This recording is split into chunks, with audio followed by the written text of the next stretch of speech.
I'm delighted to be here.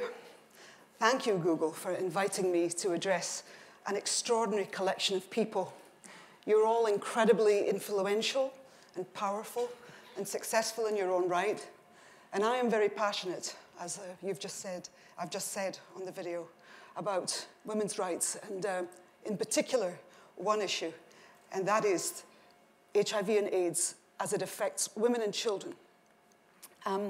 I'd like to share with you how I started my journey into this, and it's an interesting journey. Sometimes things come to you that you hadn't predicted, and just out of the blue one day, I was invited in 2003 to perform for Nelson Mandela's launch of his 46664 campaign, his HIV and AIDS campaign. This was a great concert that was held in Cape Town in South Africa with lots of wonderful artists. And we came with one collective voice to speak about this issue and to draw attention to the world. 46664, as some of you may know, is Nelson Mandela's prison number. It was the number that he carried for most of the 27 years that he was incarcerated, particularly in Robben Island. The day after the concert, Mandela invited all the artists that had performed to join with him on Robben Island to an international press conference. And if you look closely there, you can see tremendous luminaries such as Richard Branson, Beyoncé, Bono, Brian May from Queen. And it was a very exciting moment for all of us, very humbling to be with Mandela personally and stand with him in unity about the message that he was going to give to the press. Here he is. He's actually standing in front of his former prison cell. It was an incredibly symbolic moment. He's addressing the international press, and he's telling them about the pandemic that's been affecting his countrymen for the last decade. Now, you have to know that HIV and AIDS started to really kick up in the late 80s and early 90s. And I don't think the country was prepared for what it was about to face. You know, you had a huge death rate, and at that time, the people were not able to get access to treatment. It was blocked because of the president's view, President Mbeki, Thabo Mbeki. He had a particular view that made it very, very difficult for anyone to respond effectively to this pandemic. Listening to Mandela's words, he spoke about how it was affecting women and children. And I listened. I like to know about the world. I think I'm a fairly intelligent person, fairly well informed. And what really shook me was that I hadn't understood the full extent as to how women in particular were being affected by HIV and AIDS. I'm a mother, and being a mother gives me the capacity to identify with other women. And the thought of pregnant women having the virus and giving birth to a baby, beginning of its life, passing on that virus, if you can imagine the effect and the impact that that has, not just on the generation of the mother, but on the child too. So you're looking at post-apartheid South Africa, post-Rainbow Nation, and post-Truth and Reconciliation. And what you're seeing is a deadly virus spreading throughout the whole population. 1,000 people or more every single day dying unnecessarily. It's a plague of sorts. And unless you actually witnessed it, it was very, very hard to imagine the extent of the effect on the population.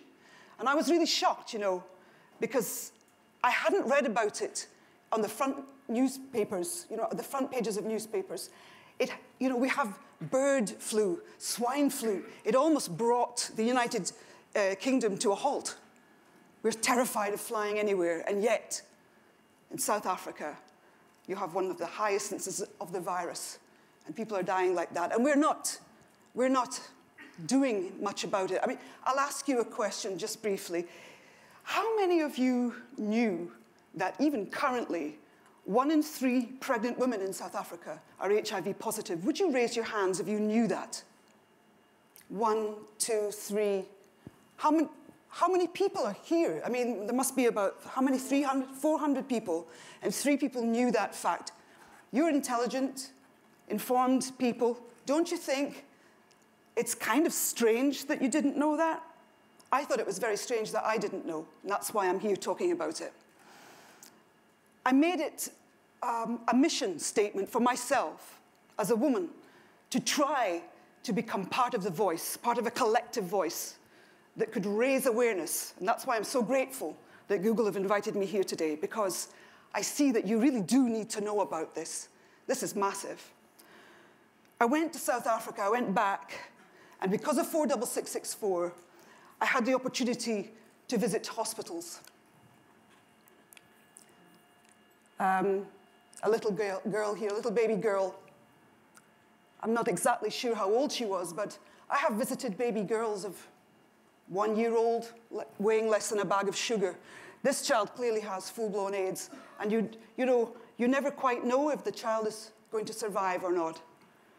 So it's very harrowing when you see a child of that age infected with HIV, knowing that they don't have much of a chance. Happy children dancing in an orphanage. There are thousands of orphanages like this across the whole continent of Africa. In a way, thank God, because their parents have gone. And on the other hand, what's going on? That you have so many orphaned children.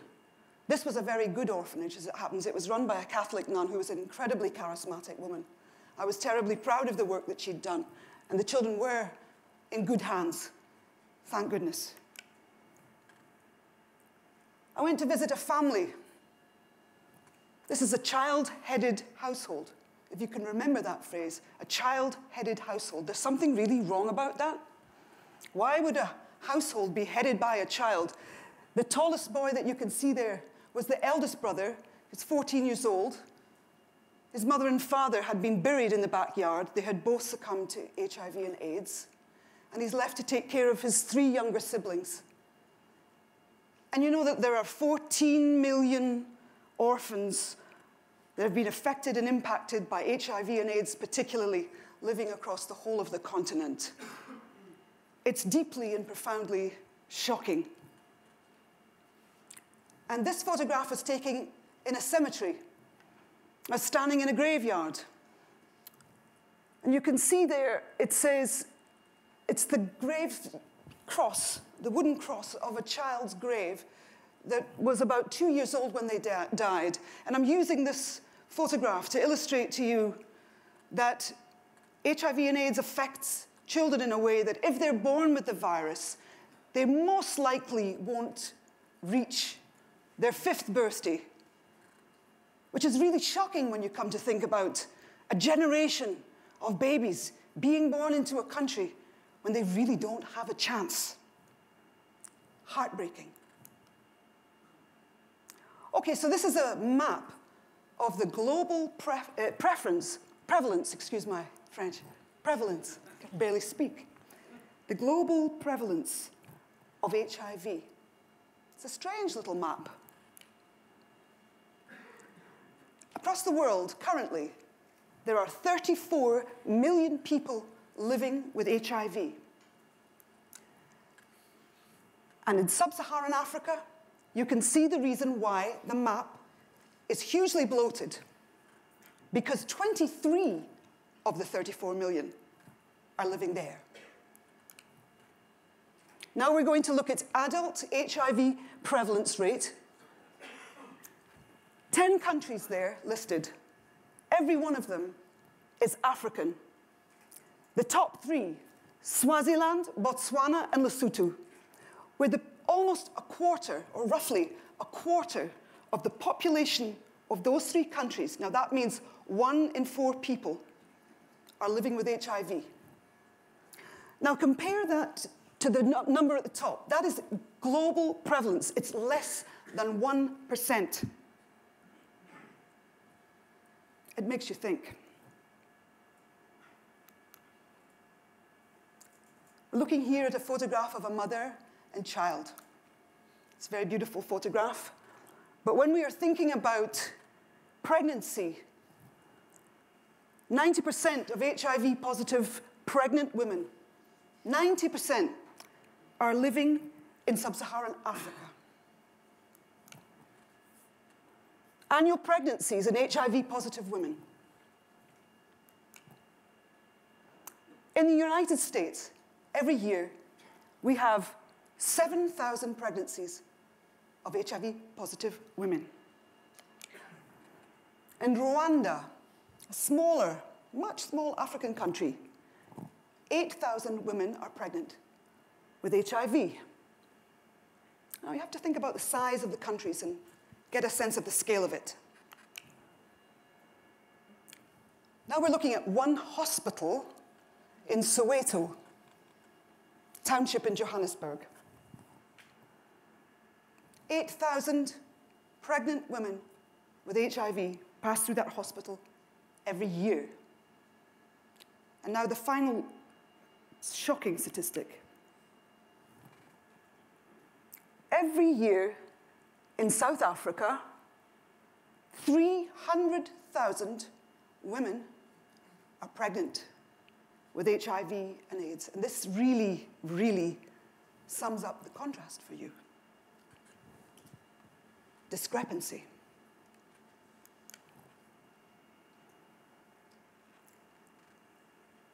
"1,100 children are born infected with HIV around the globe every day. Less than 1 in the United States.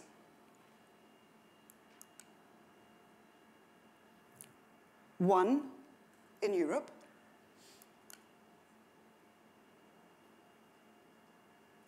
A 100 in Asia and the Pacific. Now we're going to see, as you can imagine,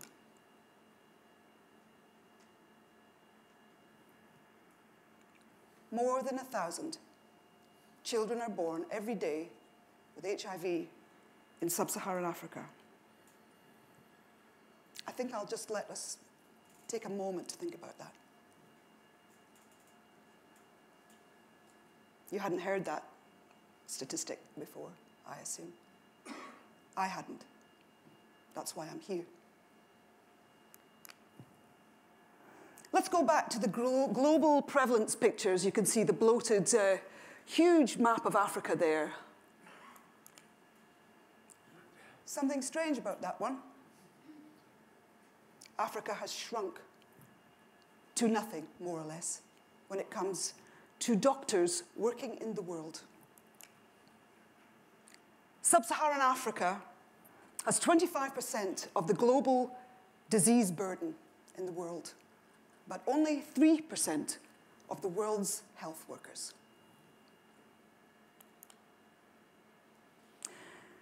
Now we're going to look at staffing ratios. Healthcare workers per 100,000 population. Now, the date is 2007, but it hasn't changed 5 years later. Looking at the United Kingdom, you can see that we have 230 doctors and 1,280 nurses to every 100,000 people in the population. Going down to Mozambique, that's highlighted at the bottom.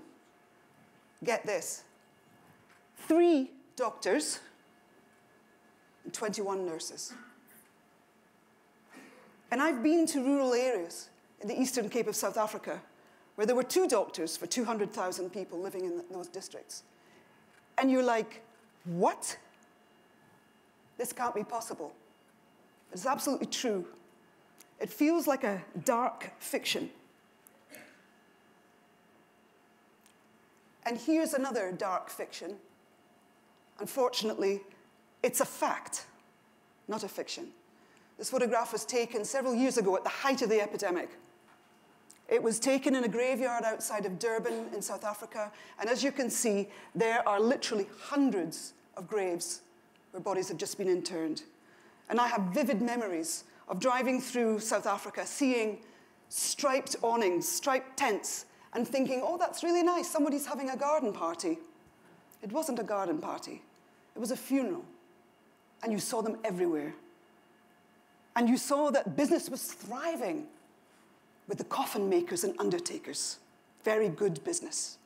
And I went to a supermarket, And there were coffins being sold beside the gardening tools of every size, from small to big. This is a kind of stark, sobering reality. Now, the thing is that we have made tremendous steps in responding to this pandemic. It's hugely challenging, and it's a complex issue without any question. And in the economic downturn that we are facing today, many NGOs are having to close down, and they're having to face the reversal of fortune.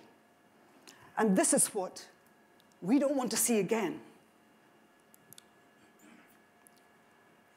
So the Sing campaign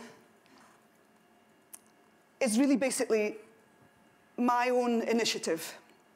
It's not a big campaign, because basically it's just me with my 2 feet and my opinions in my voice. And I've taken myself to many countries around the globe. I've performed, I've talked, I've tried to raise this issue. I've tried to make people aware of what's actually happening, a reality in a celebrity-fixated culture that we live in, that these truths are happening on a daily basis for years, and we're not aware of them, and we're not really doing a great deal about it. And so I made a website, not myself personally, but I asked some very nice person who knows about these things to make a website, and I went off and made little film pieces. I went to Comic Relief. I'm sure many of you know about Comic Relief, magnificent organization in our own country here in the United Kingdom, who have supported me tremendously. I tried to learn about the issue so that I could pass the facts on to people, so I could be an ambassador, I could become a spokesperson, I could have a platform. And I decided that one of the things I could do on one of my sort of presentations, which happened to be at the Scottish Parliament, and as you might hear, I am slightly Scottish, very much still. And very kindly, I was asked to speak at the Festival of Politics a few years ago, and I presented this to the members there and to the general public. And I asked them if they would be very kind and make me an envoy for my country so that I could have a bigger platform. And subsequently, I've been to Malawi with the Scottish Parliament, and we visited many projects that were connected with Scotland. And I'm very happy to have that partnership, that relationship. I'm also a UNAIDS Goodwill Ambassador. Michel Sidibe, the director of UNAIDS, is the very handsome, intelligent, and compassionate gentleman who's sitting next to me. He's the director of UNAIDS. And Michel and I, when we have the opportunity, we talk together. We speak about HIV and AIDS on radio and television, and we go and talk to politicians, and we talk to civil society. We do whatever we can to keep the issue on the platform. And I'm also, as it happens, an ambassador for London, which is the city that I live in. Because I really, really just want to have as big a platform as I possibly can. I really want to galvanize as many people as I can who couldn't feel just as passionately as I do about what I consider to be a fundamental human rights issue. You know, because in the West, if you are a woman and you're pregnant, you can get access to treatment and medication. However, if you happen to be living in sub-Saharan Africa, it's very, very challenging. UNAIDS last year set up a global plan for the elimination of pediatric AIDS. This is very significant, and they pulled in 22 of the countries that are most affected by the virus. And our intention is to see the end of pediatric AIDS by 2015. And we believe that that can be done. But we know that it will take commitment, engagement, passion, inspiration. There's plenty of that in this room, by the way. We want to see mothers kept alive. And we want to see the eradication of the virus being passed from the mother to the child. It's very, very simple. It's not rocket science. It's challenging, but we believe it can be done. Here's a lovely mother. We were having a chat. She's HIV positive, by the way. And she was smiling because that baby was due to be born imminently. And she was very, very confident because she was on treatment and she understood that her baby was going to be born free of the virus because we had the medication. She was going to receive it. And that is really basically, when I see that picture, it makes me, I was very happy, and I still am when I look at it. Just before I round off, I'm going to introduce you to a little girl called Avalile.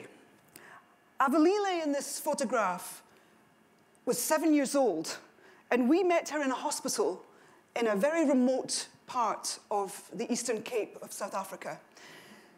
Her mother had AIDS, and Avalile was born with the virus. At this stage in her life, she had full-blown AIDS. She had pneumonia. She weighed less than a 1-year-old child. She was stick-thin and skeletal. And we really didn't know if that child was going to survive. And it was very, very sad, spending time, a whole day we spent with her, filming her. And when we left, we were really very emotional because we didn't know if that child was going to make it or not. And it felt very, very strange. And thanks to good nutrition at the hospital, access to good medical care and treatment, 5 months later, when we went back to film Avalile, this was the child that we saw. Now, that's not magic, and that's not tricks. That's real. And that's what I'm campaigning for. And that's what I want to see. And I want to see every single child having access to good nutrition, decent health care, treatment for HIV. And I want to see the eradication of pediatric HIV once and for all. And I really believe, and I appeal to you, please engage with this issue. Between us, we can do it. It's really possible. It's not impossible. Thank you for your time.